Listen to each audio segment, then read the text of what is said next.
You already know, or at least suspect, that writing a memoir is not going to be easy.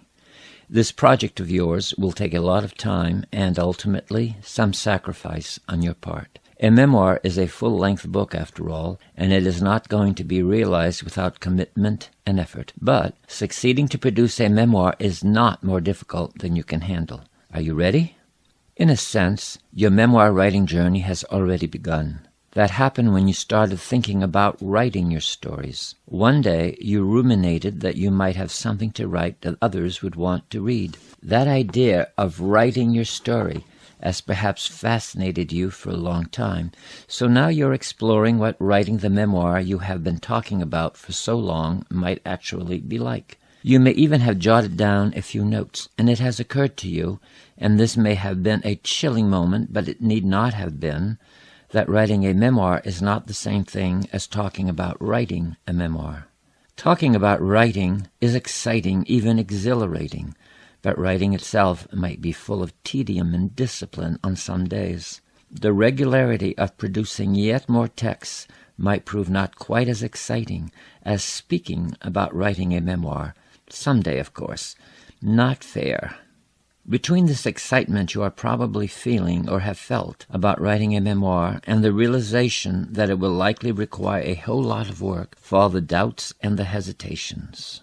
As you launch, the more informed about the challenge and the process of what you are going to undertake, and the better prepared you are, the more pleasant and successful the writing experience will be. That time when you are resolving to initiate or not initiate the work of writing a memoir has its own challenges and tasks. Allow yourself to follow me as I introduce you to memoir writing. Stay focused and be patient. Do the work and enjoy yourself. Prewriting. Prewriting is a term used for the writing stage which is not actually writing, but which executes the preliminaries that will facilitate later writing. Prewriting refers to what you do before you begin to write. Many writers are sabotaged by the lack of having done their inner work. Before you undertake to write your memoir, consider, how do you think of yourself as a writer? You are more likely to persevere if you think of yourself as a truth finder, rather than if you hold on to some romantic sense of the inspired writer. The work of the writer is more often that of the yeoman rather than that of the angel. Ought you to write an autobiography, a full life, or a memoir, a specific portion of a life? Who will be interested in a full life? For most people who are not well known, a full portrayal of their lives will interest their family, but is not likely to interest the public. Many of us do, however, have a specific portion of our lives that some of the public will want. In fact, I have long believed that each of us has a memoir that is worthy of reaching a larger public, if we tell it right. Do you need to supplement the information you already have so as to fill the story? Even if we are writing about ourselves, we have gaps in our knowledge of both the times, the specific institutions we may have been part of, and even of our personal details. A story seen in a filled-out context is more likely to be interesting and meaningful. Have you enough writing supports, from computer to spouse, and if not, how do you get enough? Perhaps finding you a spouse is too much to ask of this program, but getting your existing spouse on your side may not be. Can you mine your journal to bring depth to your memoir and more accuracy to your memories? Memory, after all, is false, flattering, and feeble. What do you want to write? While this may seem like a no-brainer, what do you mean, what do I want to write? In fact, many memoir writers find that after 1, 2, or 3 months, what they want to write about has changed. It is not uncommon at the beginning of the writing process to have only a vague idea of the memoir you wish to compose. You may begin to write without knowing specifically what you want to say. You have stories to tell, and you may enjoy them, but your life stories, however interesting, are perhaps not yet the stuff to create a memoir that will be compelling to another family member or to a stranger. Yes, you may generally know that the memoir will be about a marriage, or about college years, or about something else that is not specific. Stories written at this stage, when writers are not definite about what they want to say, have a high likelihood of being discarded later, of being so thoroughly rewritten that they are hardly recognizable. These early stories often lack depth, but that is the process of writing. This writing is not a mistake. About your subject written at an early stage, you might note, "It was hard. I enjoyed it. How can you ever be prepared for such an event?" Finding a life experience to have been hard, or enjoyable, or challenging, however, is hardly an insight. As you write early stories, of course, some will strike you as significant, whether you have insight or not. They will move you, agitate you, and cause you to be sad or happy. In some visceral way, you will be affected by them, and that is your cue that these stories are important. Once you identify these stories, you will discover a literary motherlode that will keep you fascinated for a long time. Now will begin the task of making these stories into a memoir that is compelling to others. The iceberg story. Do not be dismayed if, at the beginning stage of writing your memoir, you find yourself writing a number of disparate stories that seem to lead to a dead end. Well, we have all seen National Geographic TV documentaries of icebergs. It has been shown that 9/10 of any iceberg is below the water and only 1/10 above the water. In theory, therefore, if you were to lop off the top 1/10 of the iceberg and let it float by itself, two things would happen. One, the discarded 9/10 below water would rise so that 1/10 of that iceberg would rise about the surface and 9/10 would remain below the surface. And two, the same is said to be true of the 1/10 of the lopped-off part of the iceberg that had been above water. It would sink into the water until 9/10 of it were below water and a 1/10 was above the water. This analogy provides insight into your writing. You may spend a fair amount of time writing disparate stories, and when you find it difficult to link these stories, you may judge your writing to have been a waste of your time. But you have a choice in how to interpret your experience. You might say, your early writing was a waste of time, or you might say, your early writing was 9/10 of the iceberg that is going to support the 1/10 of your story that will be read by the public. Which of these two interpretations is not only more accurate, but will help you feel much better about all the work you put into stories which you are now about to put aside? Why not get your worrying self on the side of your writing self? Even as you accept the iceberg theory that you will generate writing which will not become part of your memoir, you can adopt some techniques to make the process of writing a memoir more economical. That is, you can get to your subject more quickly. Here are a few suggestions. What do you consider to be unique about your life's experience? Perhaps you were the child of a missionary couple and you grew up in some remote reach of the Amazon, and you now wish to write about that story.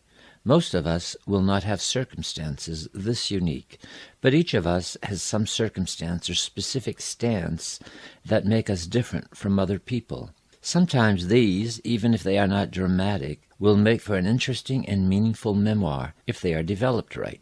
Perhaps you had a physical disability, or you had an intuitive gift, or you were subject to abusive behavior.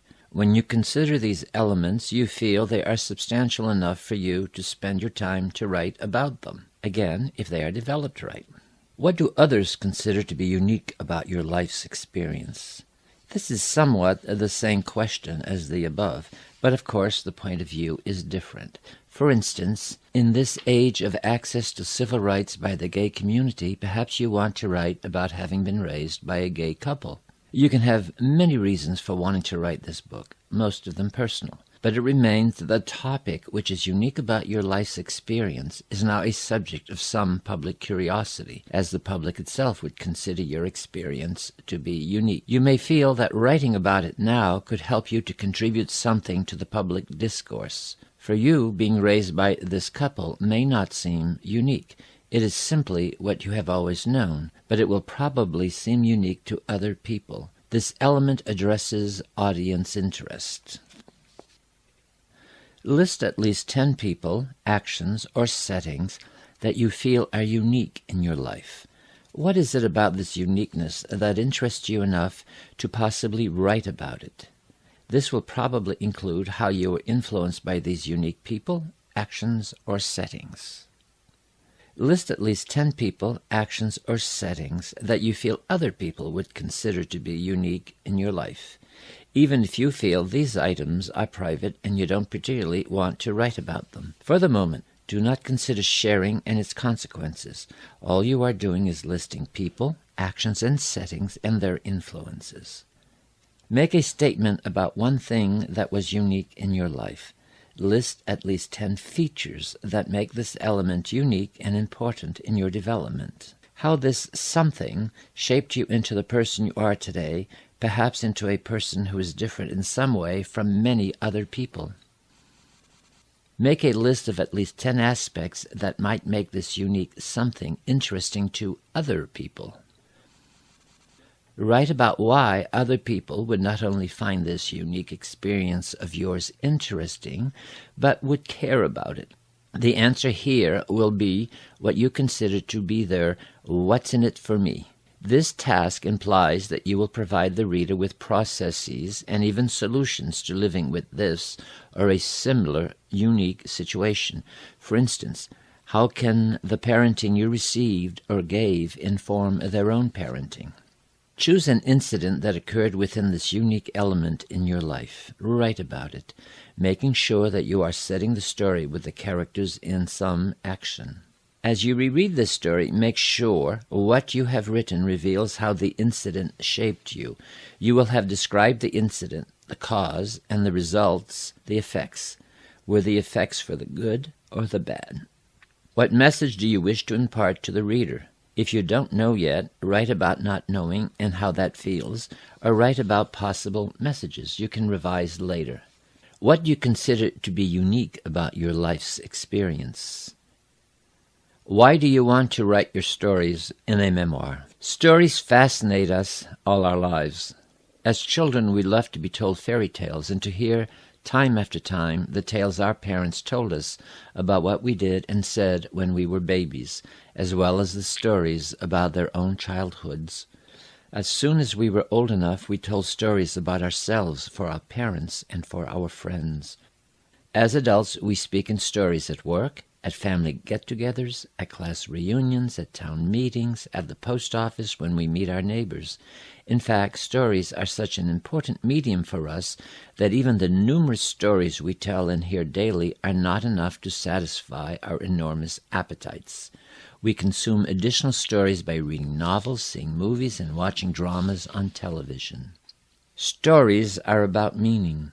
What is the meaning behind telling or listening to all of these stories? Obviously, stories entertain us, but our need to be entertained doesn't fully account for our great hunger for stories. A more satisfying explanation of the power stories hold for us is that they provide rehearsals for life. They furnish us with the reassurance and the guidance we need to become adults who live full, happy lives. Stories provide reassurance for living life. It is not out of idle curiosity that your children and grandchildren want to know about you and your life.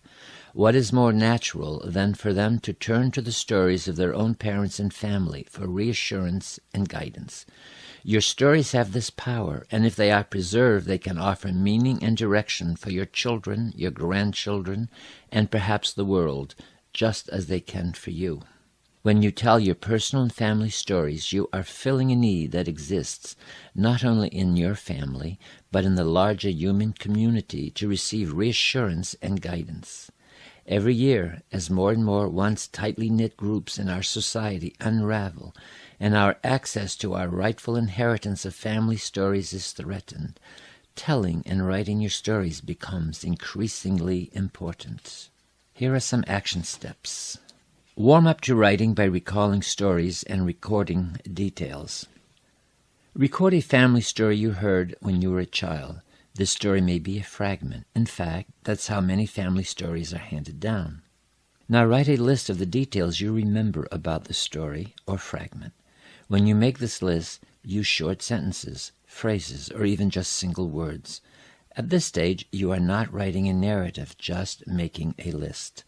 The following might be included: the names of the people in their story, their relationships to each other and to you, what they did for pleasure and work, what the story's context was, physically, the place and the event, spiritually, the ideas and emotions, culturally, the attitudes and the ways of doing things, what the conflict, the action that leads to a crisis, was, and how it was resolved. Be as specific as you can with the details you put on your list. Using this list, which should considerably stimulate your memory, generate a rough first draft of the story you wish to write. Since writing is a different medium from speaking, you may feel yourself less fluent in writing than in speaking the story. Don't let this bother you. It is a natural reaction, and over the long run, the practice of writing will provide you with the fluency you seek. Print this story draft and keep it in a 3-ring binder. You can develop it into a more polished story later.